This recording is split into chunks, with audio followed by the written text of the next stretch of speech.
Yo, what's up guys, Shujinkydink here. Welcome to a video all about Fujin and Robocop.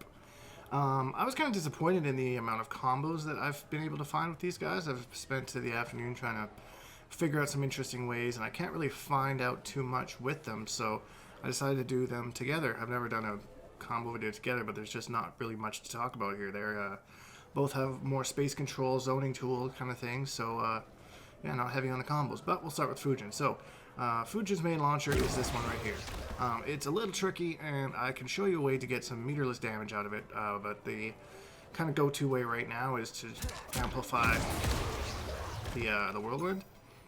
So, you can do pretty much whatever starter you want. So, 1-2 into tornado, and then I've been ending it in the standing 4 into the wind kicks.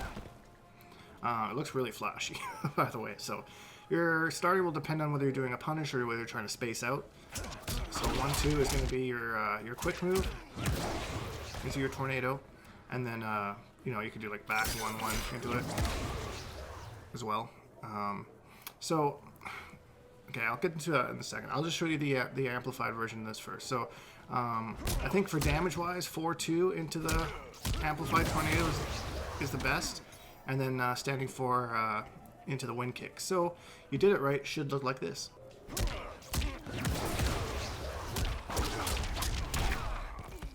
So there you go, 266 damage. The hard part is that like you don't really see the ground, so you're not really sure when you recover.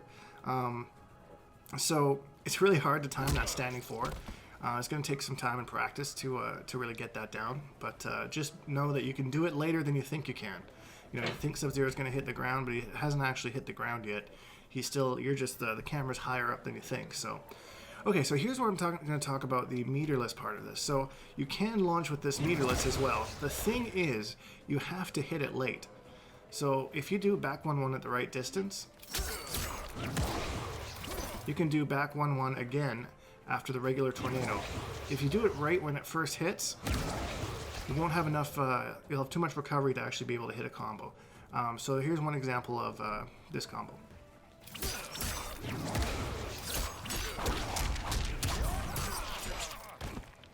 So there you go. So, I mean, I use a bar meter at the end, but you don't have to. So the trick is, yeah, you have to get them right at the end. The spacing with the back 1-1 for this is very specific. So I found an easier way to do this that might be more beneficial, and you can do it off any starter. So the trick is, you have to do a little shimmy. So you do a little shimmy backwards, and then bring them forwards. And that'll get you right towards the end of the tornado. So you can do the same thing. I've only successfully linked back 1-1 into the wind kicks with this. So I don't know if you wanted to try something else, but that's all that I was really able to come up with. So this is kind of what it looks like.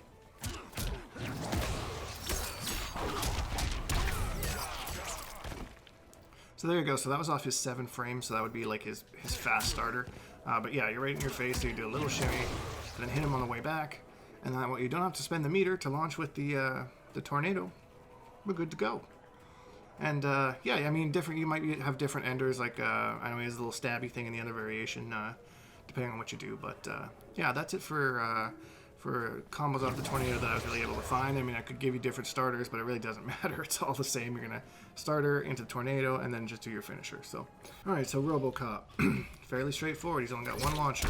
None of his variations give him an extra launcher. So he's got 4-4-2, and after that you do a slight dash forward into the back 2. That's gonna launch him again, and then 4-3-2 into whatever ender. OCP's finest. I've been using the command grab. I find it's probably the best ender, so here's what that looks like.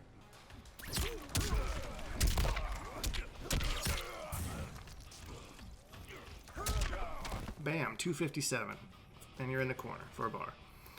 You can do a little bit of a different combo in the corner if you want. It does less damage, so, but I mean, you might feel better about yourself, because like you could just do the exact same combo in the corner if you want. No biggie. If you want to be swaggy, though, you can do something like this.